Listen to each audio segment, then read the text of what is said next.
Esta conferencia comenzará a grabarse.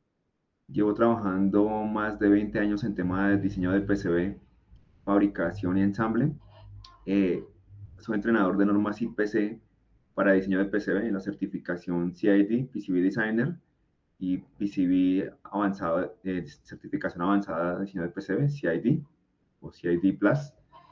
Eh, y también soy entrenador de normas IPC 610 y 620.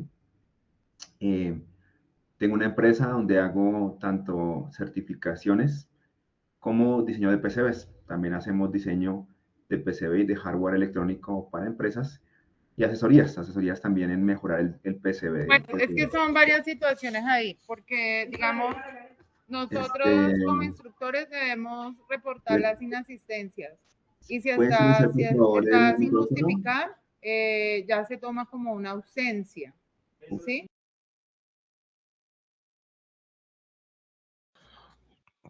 Ok, por ahí se activó un micrófono. Ya puedes otra vez activar tu micrófono, André, para que podamos continuar con la sesión. Muchas gracias. Por favor, nada más pendientes de sus micrófonos para que no se nos activen, ¿sale?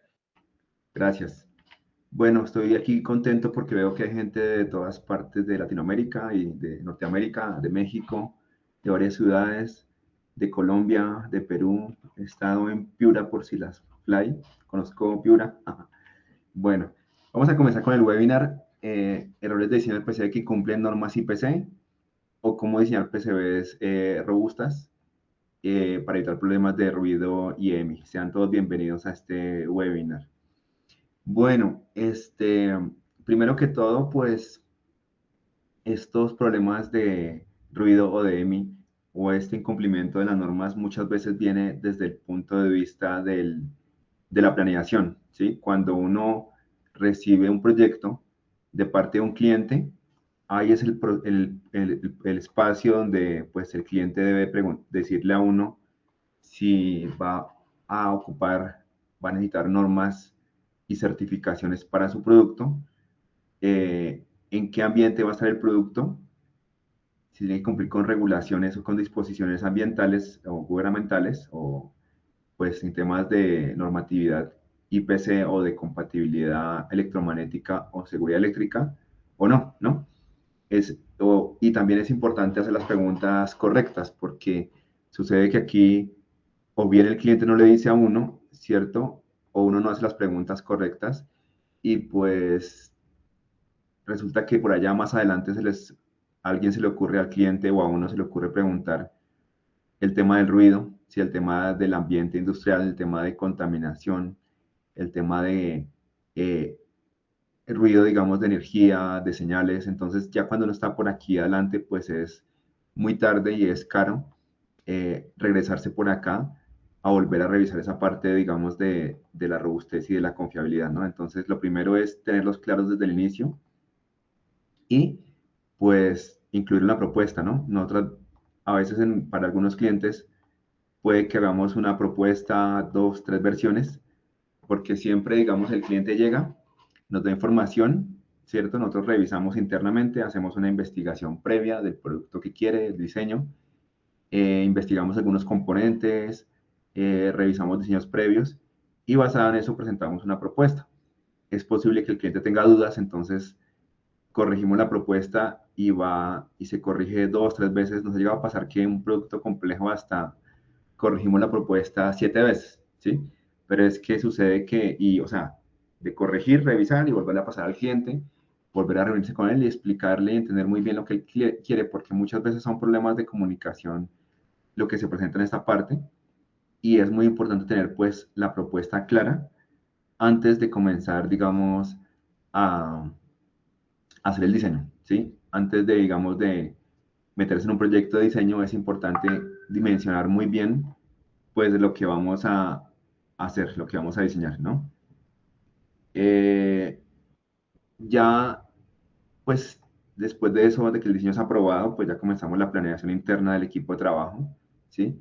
La fabricación, ensamble, las pruebas, ¿no? Es importante aquí las pruebas, pues, poder hacer pruebas previas, ¿no? Pruebas en sitio digamos, de pre-ensayos, de precertificación, de preevaluación, pues para al final del día ver si el diseño cumplió o no con las expectativas pues, del cliente y con el ambiente que se necesita, ¿cierto? Previamente, antes de que se pueda mandar, digamos, a hacer ya pruebas, ya, digamos, de certificación ya en laboratorios, pues, certificados, ¿no?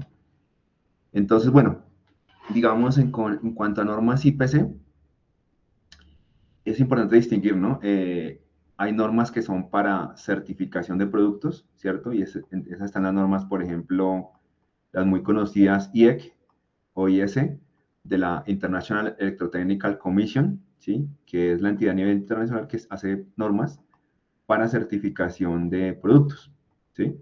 O sea, un producto no se llama certificado hasta que no pasa por un laboratorio y cumple con los requisitos específicos de esas normas IEC o IS.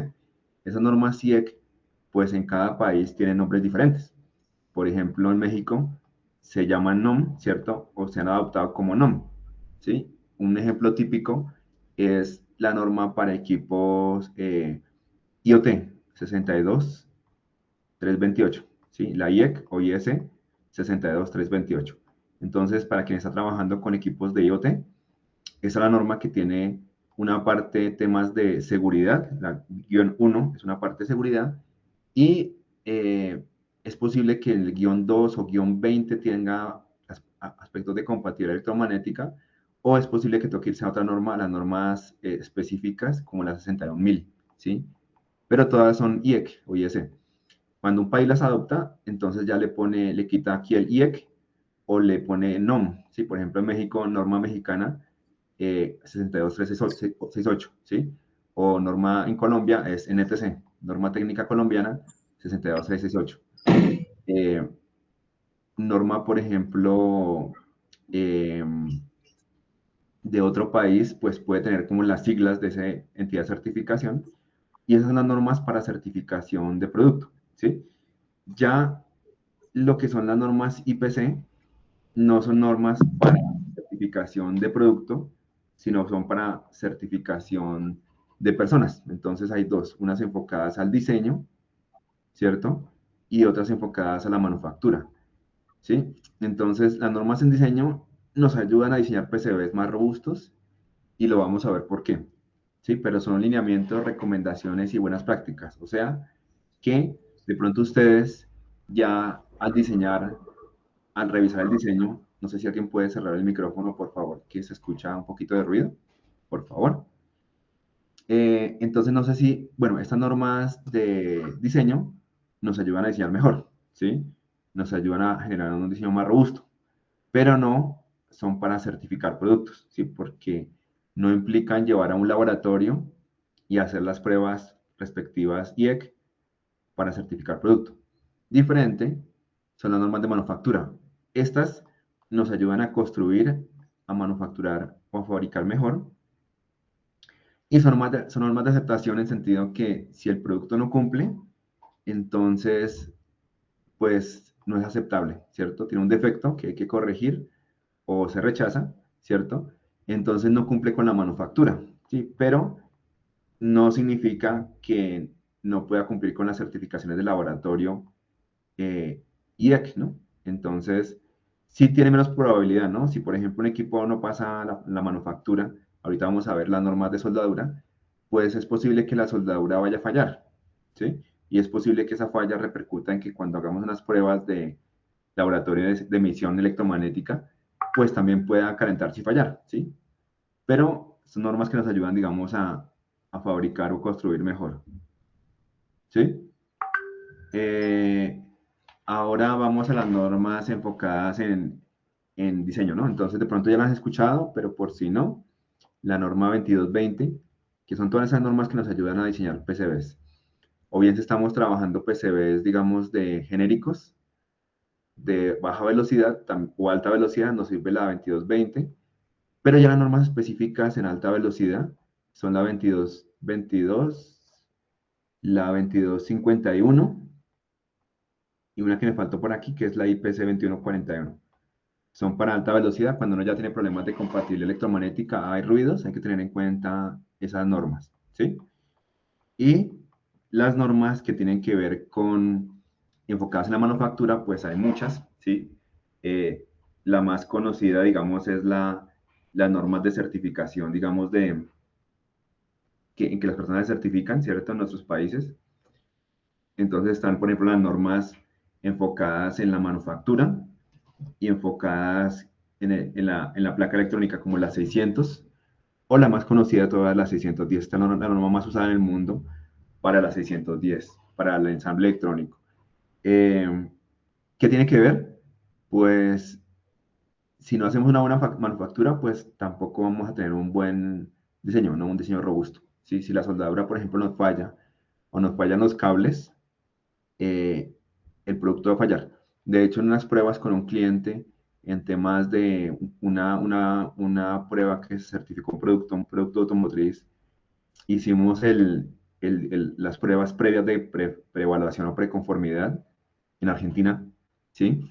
Luego lo mandamos a Europa y en Europa para las pruebas de certificación, ¿sí? Y resulta que falló un conector, ¿sí? Un conector con una prueba de frío y de calor se desprendía y eso causaba que hubiera una especie de mal contacto y pues fallaba el ensayo, ¿no? Y no era un tema, digamos, electrónico, sino también era un tema de la calidad del conector, ¿sí? Y de la calidad del cable. Entonces, aquí teníamos un problema, digamos, eh, de emisiones, perdón, de desconexión, ¿sí? Y era un problema, pues, que afectaba el ensamble y que afectaba el funcionamiento del circuito, ¿no? Entonces, muchas veces no solamente es el tema electrónico de diseño de la PCB del producto, sino también es el tema de la manufactura que puede afectar, digamos, la robustez de un equipo. Bueno, hay muchas más normas IPC, vamos a centrarnos un poquito en las de diseño, ¿sí? Y al final en la 610 de manufactura. Entonces, bueno, digamos que es muy importante el diseño, ¿no? Un buen diseño, ¿sí? Una buena fabricación y un buen ensamble, ¿no? Y también, pues, las pruebas. Si el diseño no está bien fabricado y no está bien ensamblado, entonces resulta que va a fallar, ¿sí? Y lo que les digo, un diseño, digamos, falló precisamente por temas del cable, ¿sí? De que se desconectó un cable. Inclusive desde las pruebas comenzaba a fallar, por ejemplo, un cristal, ¿sí? Cuando se calentaba. Entonces lo invita a uno a revisar la fabricación y a hacer muchas pruebas previas antes de llevarlo a un laboratorio. Vamos a centrarnos un poquito en temas de diseño, ¿sí? En temas de diseño es importante centrarnos, ¿sí? Es importante revisar, porque a nivel del diseño, digamos, hay muchas cosas por hacer, ¿no? Y en principio es un proceso de diseño, como veíamos, donde se tenga la información clara, ¿sí? Donde no tengamos dudas y donde tengamos la información completa del cliente, ¿sí?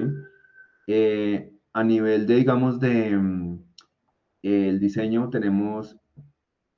hay que tener unos conceptos claros, ¿no? Y es diseñar para baja inductancia, ¿cierto? Siempre que uno diseñe por allá esos conceptos de física, le toca no volver a revisarlos porque aquí los aplica y aquí lo aplica en la realidad. Entonces debe tratar de trabajar con baja inductancia, ya vamos a ver por qué, con alta capacitancia hasta donde sea posible y lógicamente con baja resistencia, ¿sí? Y eso entra en fundamentos de lo que es el diseño para AMC o para compatibilidad electromagnética, pero también el diseñar para la manufactura, para una manufactura y un ensamble robusto, y diseñar para la confiabilidad, ¿no? Y los ejemplos que les he dado son de temperatura, ¿no? Uno puede que diseñe la tarjeta, el ensamble bien, pero cuando comienza a tener problemas de temperatura, todo falla, ¿sí? Y se desestabiliza. Uno puede tener un buen diseño, pero, por ejemplo, muchos dispositivos de IoT, entonces podemos diseñar correctamente y tenemos una batería, ¿cierto? Pero si no utilizamos, por ejemplo, un chip que tenga, o un GPS, ¿cierto? Que tengan, o un dispositivo, cualquier dispositivo Wi-Fi, que tenga bajo consumo y que cuando esté sin consumir, sin trabajar consuma mucha corriente, entonces va a desgastar la batería, ¿sí? O la va a calentar. Y en la medida que se caliente, pues se va a acabar rápido y no nos va a funcionar, ¿sí? Y va a desestabilizar todo el sistema.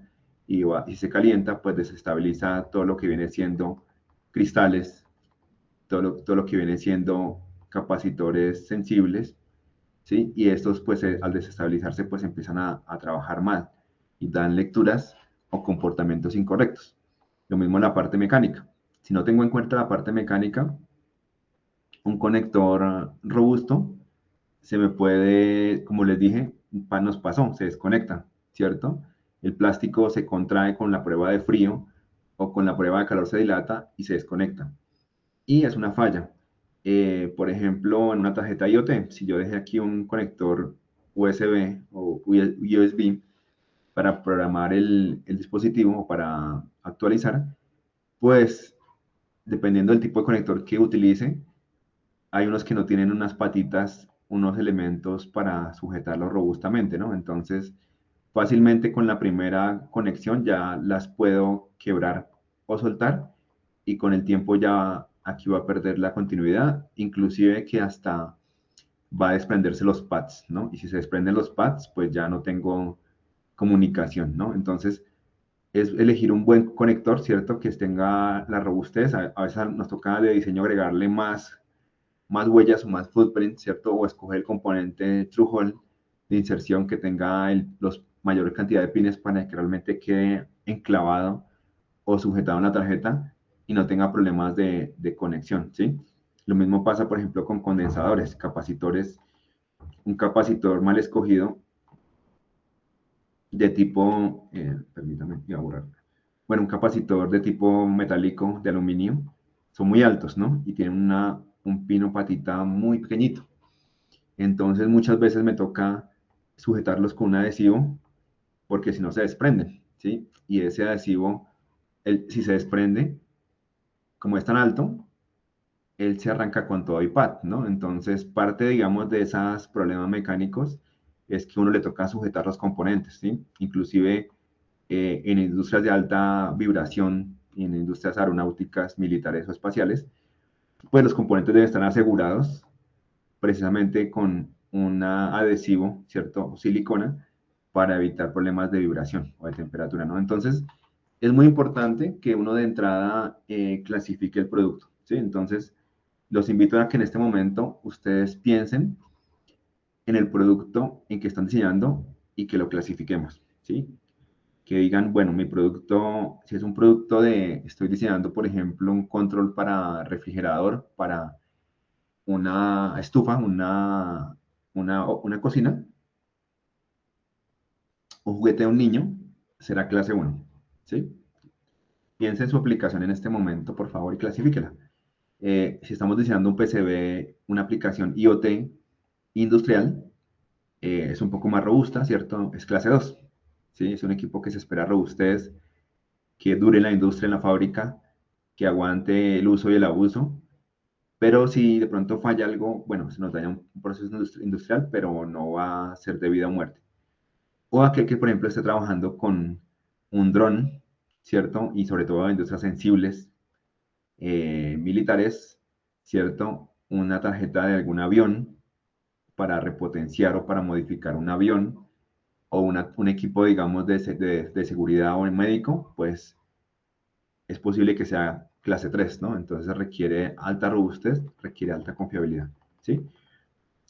Este equipo se va a demorar más, ¿sí? Digamos que uno puede que aquí haga 1, 2, 3 prototipos en clase 1, pero este industrial puede que requiera 3, 4, 5, 7 prototipos, y este clase 3 puede que ya requiera más y desarrollo, por ejemplo, puede ser 2, 3 años, 5 años, 7 años, dependiendo del tipo de producto, ¿no? Entonces miren que es importante dimensionarlo desde entrada, porque eso significa saber en qué nos estamos comprometiendo y los esfuerzos y recursos que vamos a dedicar para ese proyecto. Y sobre todo en el tema de las pruebas, dónde dónde vamos a hacer las pruebas y el costo que va a tener esas pruebas o ensayos,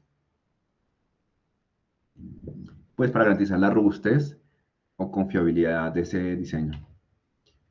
Listo. Entonces, bueno, también es importante la fabricación, ¿no? Entonces, un PCB industrial, pues puede ser un PCB de 2 capas, ¿cierto? O de 4 capas preferiblemente. Ya un PCB, digamos un PCB, por ejemplo, de consumo de un refrigerador, podría ser de 1 o 2 capas.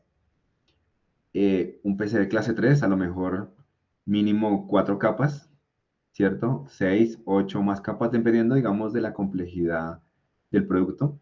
Y eso nos da idea de qué tan complicado es el producto y el costo que va a tener, ¿sí? Cuánto nos vamos a gastar en todos los prototipos y cuánto va a valer al final el producto y cuánto va a costar al final la producción, ¿no? Bueno, vienen más muchos diseño para, ¿no? Diseño para el ambiente, la manufactura, el costo, sobre todo aquí la robustez, la confiabilidad, ¿sí? Entonces esto implica que hagamos pruebas y hay unas pruebas que están en IPC y otras que están por fuera de IPC. Por ejemplo, hay pruebas de polvo, corrosión, donde uno, básicamente me contaba un amigo, pues uno puede meter una tarjeta en la arena, en el polvo, ¿cierto? Para ver cómo se contamina, o puede meterla en un refrigerador para ver qué pasa cuando sufre un ambiente hostil, o puede ponerla en un horno que se caliente a una temperatura elevada, ¿cierto?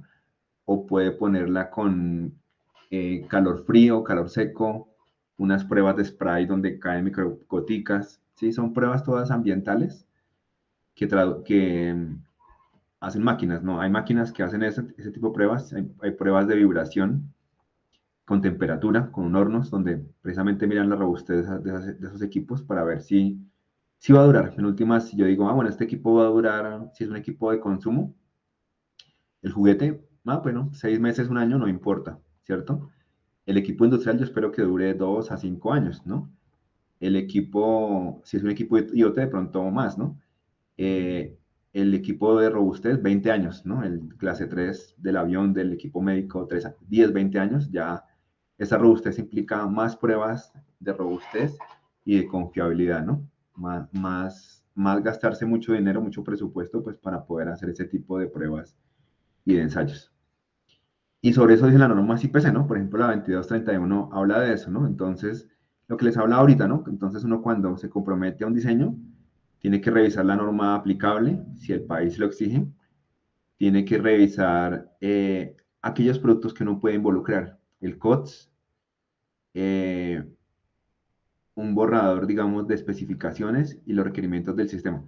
Aquí es importante, ¿no? Porque, digamos, hay módulos o productos que ya están hechos, ¿sí? O hay hardware probado y validado que uno ya puede usar para ahorrarse tiempo de diseño y que ya esté validado, ¿no? Que ya esté certificado. Por ejemplo, en temas de fuentes, ¿sí? Entonces, muchos de los ensayos de compatibilidad electromagnética inyectan, digamos, señales por cables, ¿sí? Entonces tengo aquí mi equipo y por el cable le meto señales, ¿sí? O también utilizo una antena y por radiación, ¿no? Entonces, se pretende que mirar, por ejemplo, que llegan problemas de emisiones por cables o por la alimentación, por ejemplo, la red eléctrica, o por otros dispositivos. Entonces, mucho se mitiga con una fuente, mucho se le mitiga con una fuente robusta, ya hecha y que cumpla normas, ¿sí? Por ejemplo, en tema de equipos médicos, muchas fuentes son muy conocidas, las fuentes Minwell, ¿sí?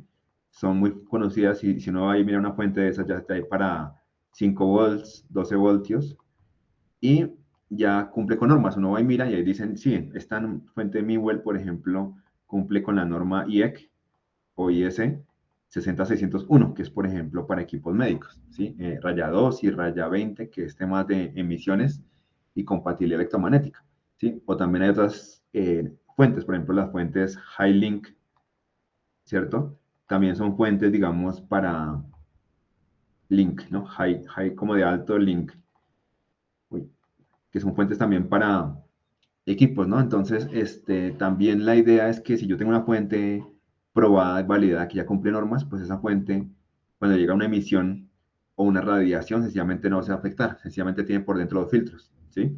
Esos filtros que se llaman de modo común y diferencial, que por dentro están, y que ayudan pues a mitigar el tema de radiación. Entonces, una fuente que antiperturbaciones, ¿cierto? Va a filtrar ese ruido y va a emitir baja emisión electromagnética, ¿no? Lo mismo, por ejemplo, en temas de modems, ¿no? En un modem también, entonces yo puedo,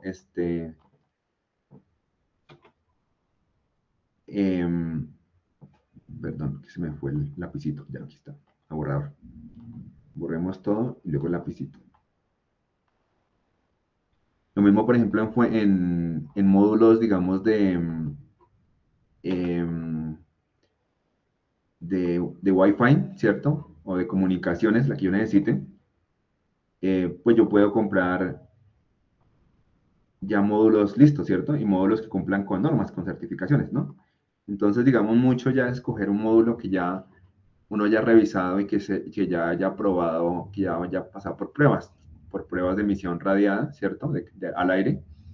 Entonces, que ya los pase, ¿no? Entonces, muchas veces ya los laboratorios homologan esas pruebas y no las hacen, ¿cierto? O si le queda faltando una, pues hacen la prueba que les quede faltando, ¿no? Entonces, mucho es esos componentes que ya están aprobados, ¿no? Y en la industria, por ejemplo, automotriz eh, o aeronáutica, ya el diseñador, el electrónico, ya diseña con base en un listado, una lista de componentes ya aprobada, que ya han validado, ¿cierto? Porque si no, le tocaría comenzar a validar, digamos, ese producto si no lo ha validado, si no lo ha aprobado, ¿no?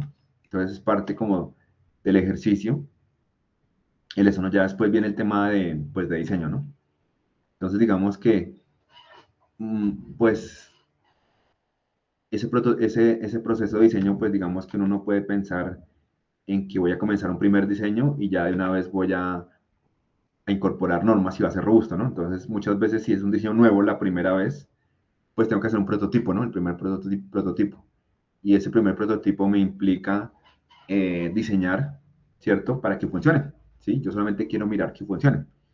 Ya en un segundo prototipo, ya yo voy a optimizar ese prototipo, ya voy a mirar el tema de reducción de costos, de consumo de corriente, de espacios, de ensamble más rápido, ya es un prototipo de optimización, ¿sí? Entonces muchas veces uno, digamos, a pesar de que en teoría uno debería diseñar el prototipo de una vez para el cumplimiento normativo, para la robustez, pues no lo puede hacer, ¿no? No lo puede hacer porque primero hay que probar que el producto realmente funcione, ¿sí? Que el prototipo inicial funcione, y ya cuando funciona, entonces ya ahora sí puedes hacer un segundo prototipo donde ya funcionando vas a optimizar, ¿no? Al principio, si no tienes nada, pues lo que te importa es que funcione y ya en el segundo prototipo vas a reducir corrientes y voltajes y ahí sí vas a mejorar el ruido, porque entonces ya cuando, por ejemplo, agregas algunas protecciones, consumes menos corriente, entonces ya, pues sí, a lo mejor te estás acercando a un tercer prototipo donde va a ser cumplimiento normativo, ¿sí? ¿Por qué no? Porque aquí, digamos, se optimiza mucho el tema de la fabricación, de componentes, de inventarios, ¿cierto? De temas de espacio, de tamaño, de consumo corriente, de respuesta en tiempo. En cambio, ya aquí en el tercer prototipo, sí ya uno puede que este prototipo puedas llevarlo al laboratorio, en ensayos, o si no el segundo, ¿no? Hay empresas, digamos, que tienen, por ejemplo, en México tienen internamente su área de pruebas de pre-compliance, de precumplimiento, ¿no? Entonces pueden hacer los ensayos internamente. Hay otras que no, y le toca llevarlo a otros laboratorios en Colombia, en Argentina, en México, en Estados Unidos, en que hagan pruebas preliminares, ¿no? Y que le digan, mire, vamos, así su equipo está funcionando, ¿sí? Tiene esta emisión, está emitiendo en el espectro en tales frecuencias, por aquí se pasa, ¿cierto? Entonces tiene que rediseñarlo, ¿no? Tiene que hacer algo que es optimizar eso, ¿no? Optimizar tierras, optimizar retornos, ¿sí? Uno que otro filtro para tratar de mejorar la situación, ¿no? Entonces, esto pasa por allá en el tercer prototipo. Digamos que depende de cómo esté el proyecto, ¿no? Muchas empresas, por ejemplo, ya tienen un producto ya creado, entonces no comienzan del prototipo 1 y 2, sino que van al tercero, ¿no? O sea, le hicieron ya un ajuste al diseño, por alguna razón el diseño tiene ya una mejora, o sea, ya una versión previa, ¿no? Solamente que le cambiaron algún componente, algún elemento, o le agregaron cierta funcionalidad, y pues ya simplemente hacen el diseño ya con experiencia del equipo de ingenieros o de realimentación de un experto ya en la misma empresa. Simplemente van a hacer ese prototipo de cumplimiento normativo y a mandarlo al laboratorio. Por ejemplo, me pasó el caso de una empresa en México que me dijo, no, es que tenemos ya un prototipo, pues no prototipo, un producto ya funcionando a 8 capas, a 8 layers, ¿cierto? Y quieren que lo pasemos a 6 capas. ¿Qué implica eso? Entonces yo dije, pues bueno, si ya funciona a 8 capas, ya cumple con las normas, pues no está tan fácil pasarlo a 6 capas, ¿no? Hay que revisar muy bien el tema del diseño, ¿no? El tema del diseño si se puede optimizar. Entonces aquí de pronto ya justifica colocar vías ciegas, ¿sí? En algún momento podemos llegar a colocar vías ciegas precisamente para mejorar la densidad del enrutamiento, sí puede ser una solución. Pero hacemos el diseño, ¿cierto? Hay que revisar temas de la ocupación del componente, por ejemplo, un pin componente cualquiera, un VGA, si estamos utilizando todos los pines o no, eso cambia la ecuación. Y hay que hacer el diseño, ¿no? Hay que revisarlo, hay que hacer el diseño y ni modo, toca pasarlo otra vez por laboratorio, ¿sí? Para mirar a ver si las emisiones mejoraron o está más emisivo, ¿no? Entonces, digamos que es un tema que no se puede saltar, simplemente paso de 8 capas a 6 capas y ya no. Hay que hacer el diseño, pero también hay que llevarlo a pruebas de laboratorio.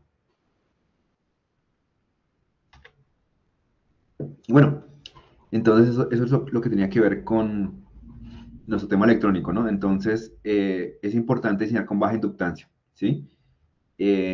Las pistas tienen una inductancia, las haga más delgadas, la inductancia sube, y entre yo las haga más largas, la inductancia aumenta por unidad. La inductancia por unidad de longitud tiene un valor, ¿cierto? Y se va multiplicando. ¿Y qué es lo que pasa? El asunto es que cuando tengo una inductancia alta y pasa por ahí una corriente, entonces genera ruido.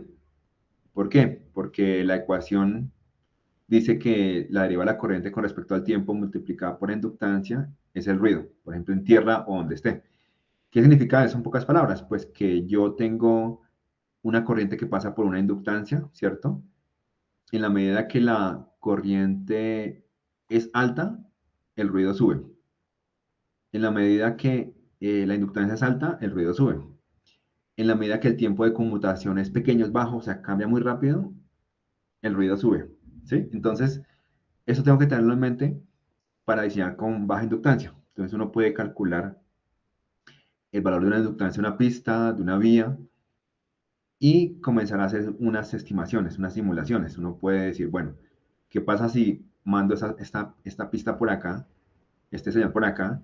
¿Y qué pasa si esa pista típicamente está conectada a varios lugares, por ejemplo, a varios elementos, el cristal que está conectado al microcontrolador y a la memoria, ¿cierto? O este pin está conectado a varias memorias. ¿Cómo esa inductancia aumenta, ¿cierto? Cómo ese viaje me deforma la señal y cómo la capacitancia también puede aumentar, ¿no? Entonces, esos son partes de los análisis para integridad de señal, ¿no? En principio yo debo diseñar con baja inductancia y también tiene que ver con acercar el plano. Entre más cerca tenga el plano, tengo menos inductancia, ¿sí? Y entre menos vías tenga, también tengo menos inductancia, porque cada vía pues agrega una inductancia a la ecuación, ¿sí? Y eso me da ruido, ¿no? Entonces, si yo, el ruido se presenta no solamente en las pistas, sino en BCC y en tierra, ¿sí? O sea, yo tengo aquí mi fuentecita, puede que sea certificada, como hablamos, Minwell o Highlink, y aquí tengo una pista con la que alimento mi circuito integrado, ¿sí? Pero resulta que aquí tengo una inductancia ahora de este camino por acá. Y resulta que el dispositivo cuando consume corriente, jala corriente, entonces me genera cierto ruido extraño que me aparece. ¿Cómo así? Pues que el BCC que yo pienso que es DC se colapsa, ¿sí? O sea, por un instante que el dispositivo jala corriente, entonces increíblemente ese voltaje baja y luego vuelve y se recupera, ¿sí? Entonces, ¿eso a qué se debe? Pues que ese camino de alimentación al integrado tiene alta inductancia y a lo mejor tiene una alta corriente que cambia muy rápido, ¿no? La misma ecuación. Entonces, eso hace que el dispositivo jale mucha corriente, ¿sí?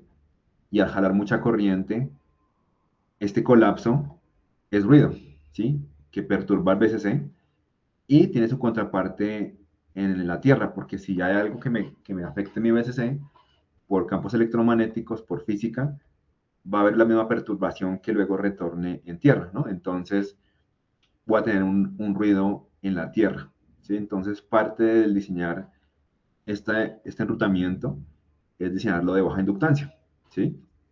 Es diseñarlo para que genere un menor colapso, y este colapso yo lo puedo simular, yo también puedo simular este ruido que el circuito puede presentar, ¿sí? Yo puedo eh, meterlo en un circuito y hacer esas simulaciones también.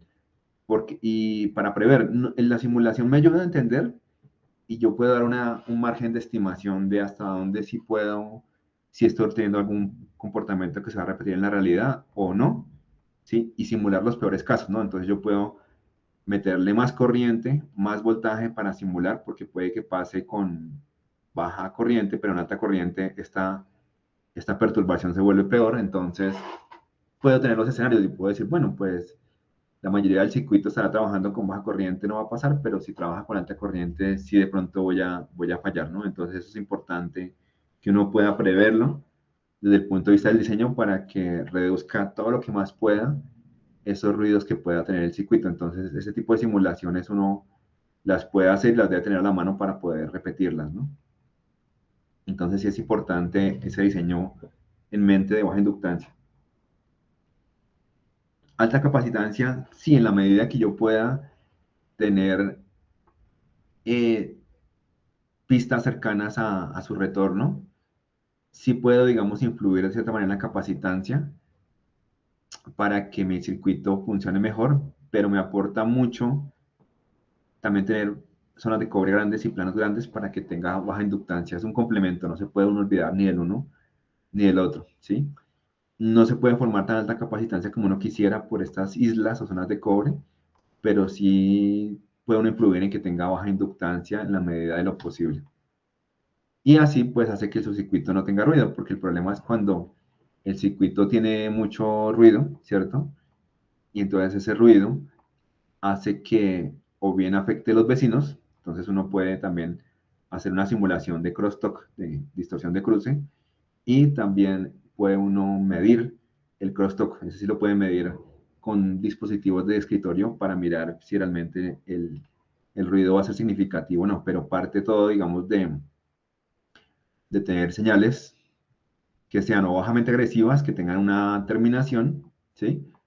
O que tengan planos de tierra, planos de retorno, pues para hacer el circuito más robusto, ¿no? Entonces, mucho es la tierra, uno se gasta mucho tiempo y muchas de las asesorías que hacemos y consultorías tienen que ver con la tierra, ¿sí? Tienen que ver con revisar la tierra cómo la está mandando, revisar la tierra cómo está funcionando, porque sí está el concepto, pero después uno comienza a rutear señales, pistas, conectores y entonces la rompe y después no vuelve, revisa para mirar si hay un buen retorno o hay un mal retorno y si ese retorno no está causando problemas de ruido. Entonces muy importante es la tierra porque en últimas eh, por la tierra se ven esos ruidos, ¿sí?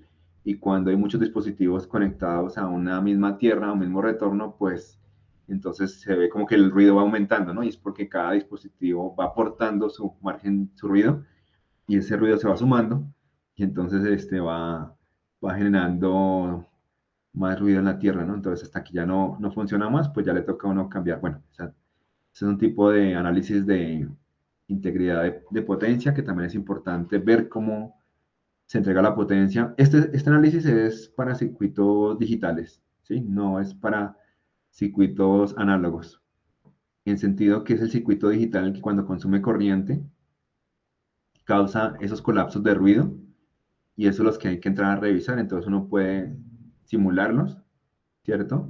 Y ver cómo se va a comportar el circuito y hay herramientas libres que uno puede usar y que tienen una buena precisión.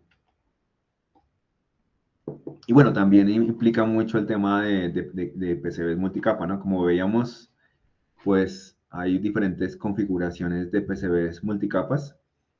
No puede uno decir así tan rápido cuál es la mejor o la peor, ¿sí? Depende del caso, depende del espacio disponible, pero sí es importante entenderlos, entender la manufactura, evitar ciertos stackups y usarlos de acuerdo al diseño en específico, ¿no? Y a la manufactura, sobre todo que sean estándar en sentido que no nos cueste más, sino nos cueste más para el proyecto, ¿no? Ese es como, o sea, hay muchos casos, ¿no?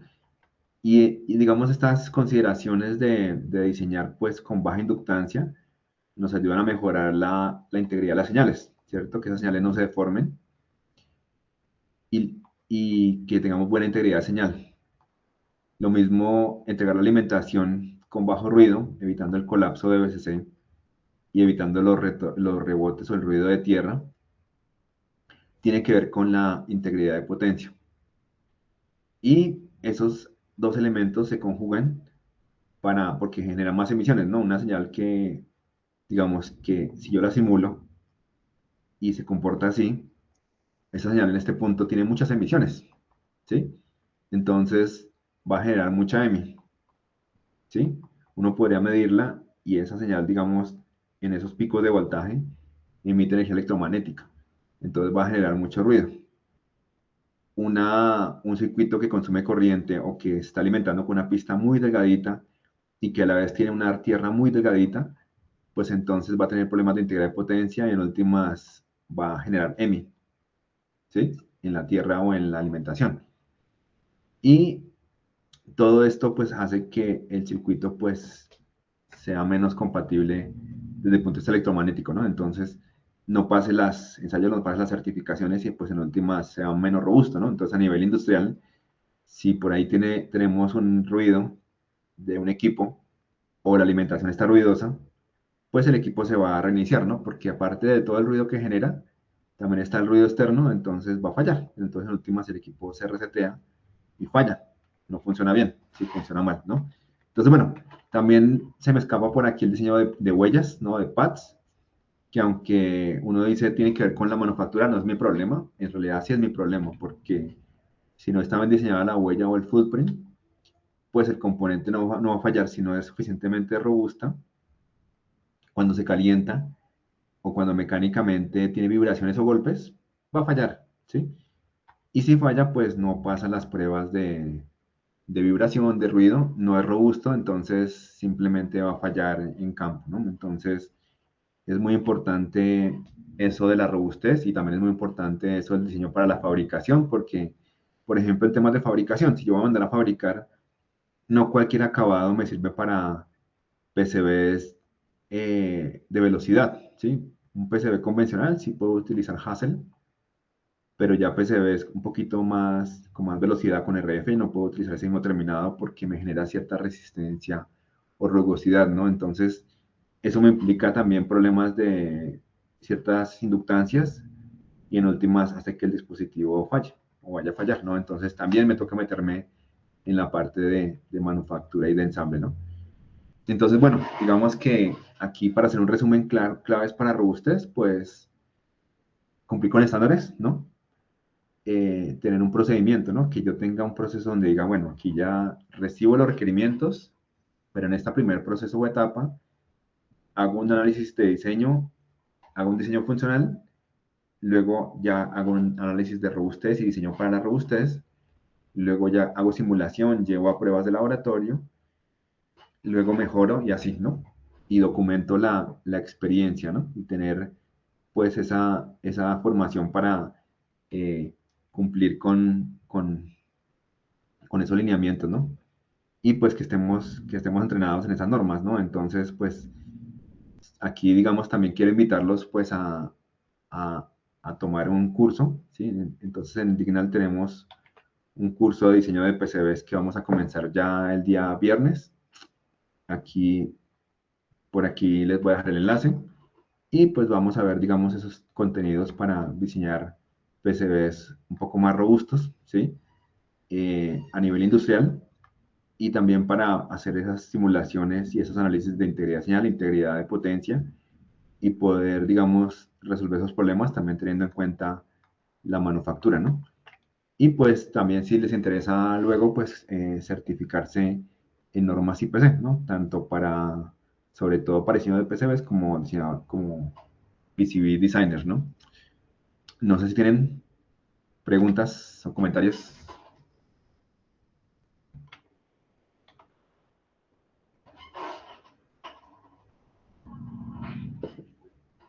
Me hace muy interesante de lo que ahora estaba hablando. Y sí, estoy ahí escrito para la siguiente función.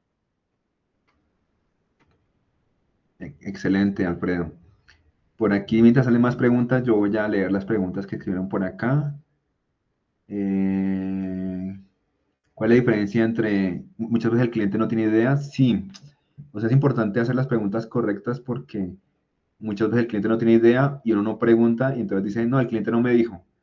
O uno dice, no, el cliente no sabe, pero uno tiene que hacer las preguntas correctas y tiene que inclusive hacer una prueba de prototipo en 3D para mostrarle físicamente, pues en 3D o inclusive en impresión 3D, para que el cliente vea lo que va a tener y cuando lo ve, ahí sí ya dice, uy, carambas, pero esto no me funciona, no me sirve, ¿sí? Eso es lo que pasa. ¿Cuál es la diferencia entre PCB y PCBA? El PCB solito es en ensamblar y el PCBA es assembly, ¿no? Ensamblado, populated o populado con los componentes. Ah, bueno, aquí ya lo respondieron. Bueno, en temas de fabricación sí depende de donde estemos, en el país que estemos ubicados, porque puede que haya plantas que nos fabriquen, entonces puede que sea más rápido, o si no a China o a Estados Unidos, depende del caso, ¿no? Digamos que si yo estoy trabajando, por ejemplo, con equipos médicos o militares, en esos sectores le choca trabajar con, o sea, no podemos mencionar que los va a mandar a fabricar a otro lado, no quiero decir cuál, tiene que mandarlo a Estados Unidos. Puede ser un micro PLC. Sí, digamos el ejemplo que vamos a diseñar es una especie de PLC a dos capas, ¿sí? Eh, ¿Cómo es el proceso para la certificación? Si nos dejas, David, tu correo, te vamos a enviar la información. Mucho del curso que vamos a hacer les ayuda porque vamos a ver el diseño desde el punto de vista práctico. O sea, vamos a ver la norma y les digo, miren, esta norma habla sobre la planeación. Aquí les muestra, aquí esos capítulos hablan sobre esta parte de planeación, tener en cuenta esto, lo otro, ¿sí? Y vamos a saltar al diseño. Entonces yo en el diseño paso a hacer, implementar la planeación así, luego comenzamos a hacer esto, lo otro. Entonces van a entender, digamos, de forma más práctica el uso y la navegación en las normas y eso después les va a permitir facilitar certificarse más fácil, porque después de ya haber implementado la norma de manera práctica, entonces ya pueden después darle una leída, un repasado más profundo con una guía de estudio, que tenemos una guía de estudio, la certificación tiene una guía de estudio de 250 páginas, y luego se hace un curso donde ya se hace un repaso, donde se comparte más información, se hacen preguntas de simulación y por último se hace el examen de certificación. Tienen cursos presenciales, podríamos mirar si de pronto reunimos buenos participantes, entonces podemos hacer un curso presencial. Yo estoy de base en Colombia, pero pues viajo mucho a México, 3, 4 veces al año, y se puede mirar si se puede hacer presencial o en algún otro país. Este curso de las certificaciones que mencionaba al inicio, no, digamos que el curso les ayuda para entender mejor las normas IPC y cómo usarlas en un proceso de diseño, ¿sí? En un diseño real y en varios diseños y simulaciones que vamos a hacer. Pero no es un curso de certificación, si no los vamos a engañar porque no es un curso de certificación en normas IPC. Para hacer el curso oficial, yo soy entrenador y tengo que cumplir las normas del IPC o las políticas. Y las políticas dicen, tengo que hacer el curso específico, tengo que darles unos materiales específicos y después del repaso tengo que hacer un examen muy particular que administra el IPC y cuando pasa el examen, ahí se obtiene la certificación, ¿sí? No hay otra forma de hacerlo, ¿sí? Y este curso no es para certificarlos. En el diseño de dos capas, ¿cómo se determina el uso del via stitching? El via stitching es cuando yo uno capas, ¿no? Entonces yo tengo una capa arriba de top tierra y una capa abajo burón. Y como si fuera una abuelita, coso o uno las capas como con una aguja, como si estuviera cosiendo, ¿cierto? O tejiendo. En este caso las uno con dos vías. Entonces coloco, bueno, muchas más vías para unir capas, ¿no? Sí, en sentido de que respeten la manufactura, las separaciones de manufactura, pero también desde el punto de vista de atrapar la señal. Entonces, cuando yo tengo una señal de RF, quiero atraparla ahí, entonces tengo que separar las vías lambda 20avos para que, o sea, la longitud de onda dividido por 20 para que la señal no se me escape. ¿Sí? Esa es sería una forma de usar el vía stitching. Aunque no es tan efectivo, tenemos que revisarlo muy bien porque depende lo que yo quiera encerrar o si no vuelves un resonador, ¿no? Entonces, es importante. Vamos a trabajar con el software, en el curso trabajamos con el software, la primera parte, la parte intermedia, vamos a trabajar con el software Altium Circuit Maker, que es un software que es un 60%, 70% parecido a Altium, o sea, tiene comandos muy parecidos, solamente que es online y gratis. Y en la parte avanzada del curso vamos a trabajar con el software Altium, ¿sí? Entonces ahí la idea es trabajar con el demo, porque va a ser las últimas 2 semanas del curso y justo pues alcanzamos a trabajar así, ¿no? Durante el curso se va a ver el tema de simulación. Sí, vamos a hacer simulaciones, pero más a nivel de integridad de señal y más a nivel de integridad de potencia, ¿sí? Esos son el tipo de simulaciones que vamos a hacer. Y también les puedo recomendar otros software gratuitos para hacer también esas mismas simulaciones. Dice aquí, saludos señor Andrea, un consejo para empezar el área de diseño electrónico. De momento he hecho rediseños de proyectos viejos y compré el curso de Ignal de Altium y posteriormente hacer el SIT. Mi recomendación es que ustedes creen un perfil de LinkedIn, ¿sí? Y que comiencen a publicar los diseños que han realizado o los que están realizando, porque la gente es muy chismosa y ya LinkedIn se volvió de chisme, entonces digamos que a la gente le gusta eso, ¿no? Como la emoción, entonces usted comienza a publicar un diseño, el esquemático, el enrutamiento, el PCB y comienza la gente a seguirlo, ¿no? Esa es una forma de hacer marketing. Eh, la otra es comenzar con proyectos sencillos, ¿no? Con proyectos sencillos y a medida que uno va ganando experiencia, pues hace proyectos más complejos, ¿no? Entonces, una forma de comenzar también es por la reparación, ¿no? En ambientes industriales, agrícolas, a veces los equipos fallan, ¿no? Entonces uno le dice, oiga, revise este equipo y puede que la revisión implique hacer una reparación y uno se gana ahí unos pesos, pero también implique un diseño que sea sencillo, ¿no? O una adaptación de tecnología, ¿no? Cambiar, por ejemplo, en la industria nos pasó una vez en la industria de cuero y calzado, fallaba una máquina que hacía pruebas de cuero para zapatos, que estriaba el cuero para una prueba específica, no funcionaba. Al destaparla y hacer análisis, era una fuente se dañó como una fuente de voltaje, entonces fue cambiar la fuente, ¿sí? Entonces la reparación le da una idea de cómo diseñar y de cómo meterse en esa industria para luego poder ofrecer servicios de diseño, ¿no? O también rediseño de PCBs, ¿no? Esa es una forma de comenzar, ¿no? En Colombia hay cursos presenciales. En este momento no, pero si reunimos un público, sí lo podemos hacer, ¿sí? La verdad, la mayoría de los que hacemos se nos dan es virtuales. En cuestiones de cajas o enclosures del PCB también se abarca. No. Puedo recomendarles algunas empresas, por ejemplo, hay una que se llama Hammond Industries. Usted la puede encontrar en así o en Mouser. En Mouser también, por ejemplo, buscar enclosures y hay de todas las formas y tamaños que puedan querer con riel o sin riel para montarlas en industria. Hay de muchos tamaños. Tiene que ver el curso en el sentido que si recibimos un requerimiento que es respetar una caja, o sea, lo vamos a analizar, respetar una caja, respetar el posicionamiento de los componentes y de que de pronto el equipo esté en un riel DIN o un riel industrial, pero no diseñamos una caja, no. ¿Qué software parecido al PCB se utiliza en el curso?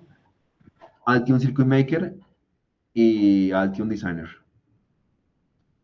¿Qué valor tiene? Eso ya es con mi compañero Dignan, ahí en la página está. Sí, el curso se enfoca del diseño del PCB desde lo básico hasta lo intermedio y luego lo avanzado. La fabricación, ahora recomendación de lugares, sí, les puedo recomendar lugares en que pueden mandar a fabricar los PCBs que hemos probado con nuestros proyectos de industria, con nuestros diversos clientes que tenemos aquí en Colombia, en México o en Ecuador, y en Suiza también tenemos clientes, entonces también le podemos recomendar ese tipo de empresas para fabricar. No sé Una si pregunta.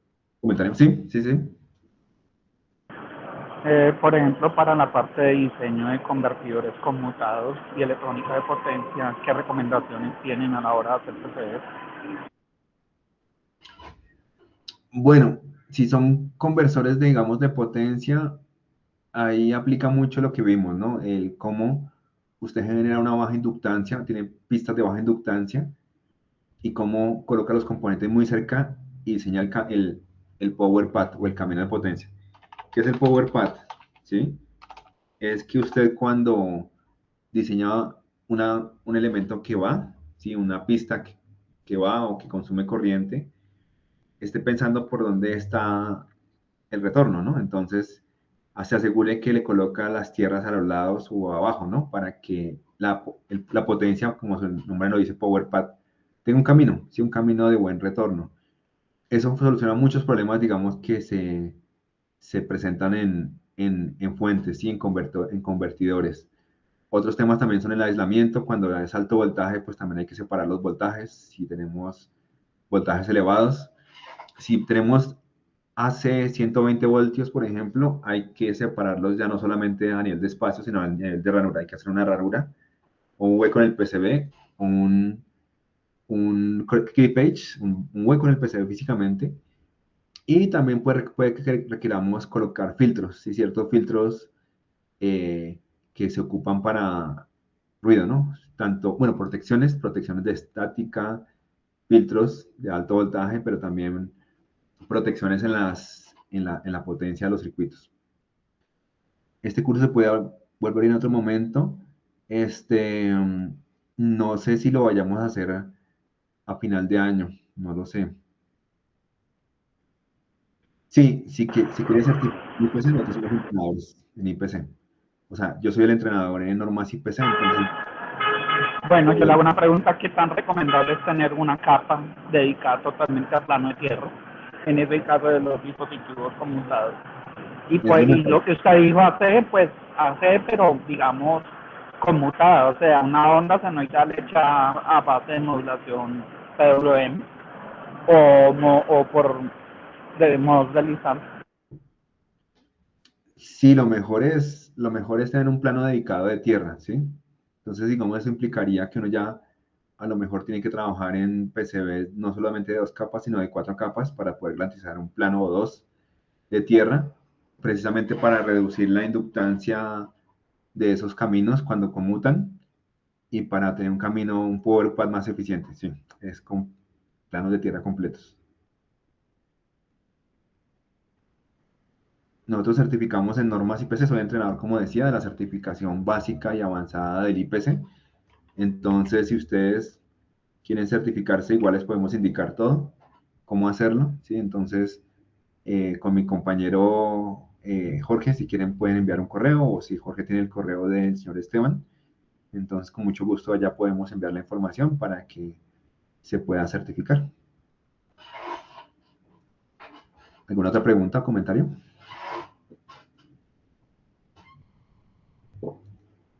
Aquí mi compañero Jorge colocó el correo cursos@dignal.com. Si quieres, Esteban, puedes enviar un correo ahí a Cursos Dignal y ahí te podemos enviar la información de cómo, de la certificación. Igual digamos que también para los participantes de este curso tenemos un descuento. Entonces, si toman el curso con Dignal, que comenzamos ya el viernes, entonces pueden acceder a un descuento en la certificación, ¿sí? Y ese descuento aplica por un año o más, ¿no? O sea, no se vence, no se vence el descuento. Lo pueden tomar ahora o después, pues para que se puedan certificar luego. No sé, Jorge, ¿tienes alguna pregunta, comentario? o si alguien más. No, André, yo creo que nada más la parte de confirmar, ¿no? Por si alguien todavía tiene alguna duda o pregunta. Bueno, esta formación que estamos ofreciendo es una formación 2 en 1, ¿sí? Este curso es nivel básico más nivel avanzado. O sea, si ustedes entran al link que les mandé, van a ver el temario, ¿ok? Y van a ver temas tanto de nivel básico, perdón, y también se ven temas de nivel avanzado. Es como si fueran 2 cursos en uno, ¿sale? Porque en otros lados van a encontrar un curso, sí, pero nada más lo básico y otro después nada más lo avanzado. No, aquí es una formación integral, completa. ¿Sale? Es un programa de 2 en 1, ¿ok? Ya ustedes van a ver en el temario que los últimos temas ya son temas avanzados como integridad de potencia, de diseño de PC multicapa, temas para manejar alta frecuencia, integridad de señal y todo eso. Y sí se va a ver toda esa parte de cómo se hace la simulación de todo eso con Altium. Entonces, y sobre todo la parte muy importante es que este curso lo imparte André, de hecho, que es certificador IPC, lo imparte André y al final les puede dar consejos, les puede apoyar de cómo ya obtener su certificación directamente con IPC, ¿ok? Entonces, que bueno, ese es otro proceso diferente, ¿no? Entonces, este curso como tal que le estamos ofreciendo Dignal es para aprender a hacer todo lo que es diseño de circuitos impresos PCB, como les comenté, completo, ¿no? Y el tema de la certificación, ese iría después, ¿no? Que pues, pueden entrar directamente a certificarse, tomar el curso, claro, también se podría, si así lo desean. Si usted dice, sabes que yo sé diseñar PCB, ya nada más necesito certificarme, también lo pueden hacer, ¿no? Nos pueden mandar información, ahí está el contacto de André o el correo que les mandé y nos mandan un WhatsApp. De hecho, en la página del link que les mandé del curso, ahí mismo viene un botón que dice enviar WhatsApp, ¿ok? Y para que directamente con el botón les mande al WhatsApp, o si no, ahorita les envío el link igual por el chat, para que nada más presionen el botón y ya directamente podamos chatear si tienen más información. Pero creo que hasta ahí sería todo. Podemos dejarlo hasta ahí, André, y ya con mucho gusto, si quieren más información, ahí está la página web, ahí están los enlaces para WhatsApp. Con mucho Por gusto. ahí una última pregunta, Jorge, antes de que nos vayamos. Sí. Decía, si es bien valorada la certificación en el mercado, sí. Por lo menos en México, lo que yo puedo decir, bueno, y también en Colombia, es que personas que se han certificado han adquirido mejores puestos, ¿sí? He hablado con las personas y después me dicen, sí, estoy trabajando en tal parte, entré a tal parte, me ayudó la certificación, ¿sí? O sea, aunque no es un obligatorio que te digan, no, para este puesto tienes que estar certificado, no. Pero sí es un plus y pues con las personas que he hablado sí les ha ayudado bastante.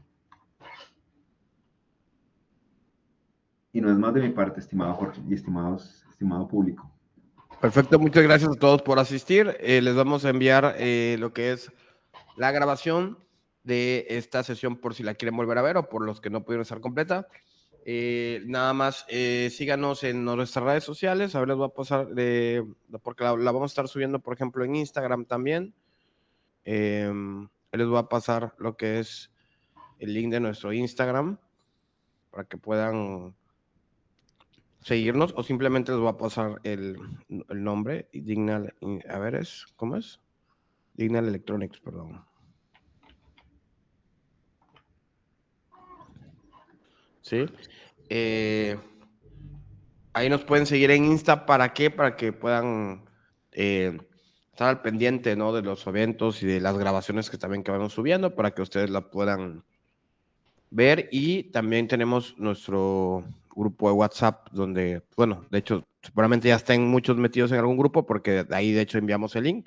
Pero si por alguna razón alguien vino, no sé, de Facebook o algo, y les voy a enviar también el link para que puedan unirse a algún grupo de WhatsApp y también ahí enviamos lo que son las notificaciones de los eventos, los links de realmente es muy sencillo porque casi no hacemos que ese proceso que tengan que registrarse, poner su correo, les ahorramos todo eso, les enviamos el link directamente y punto, ¿sale? Entonces, chicos, muchas gracias por asistir, nos estamos viendo en otra ocasión. También en los grupos también regalamos libros, regalamos manuales, les enviamos mucha información gratuita que les puede servir mucho. Entonces, me despido de ustedes, les mando un fuerte abrazo, que tengan todos un excelente día. Hasta luego. Que estén muy bien. Hasta luego y espero verlos en el curso. Saludos.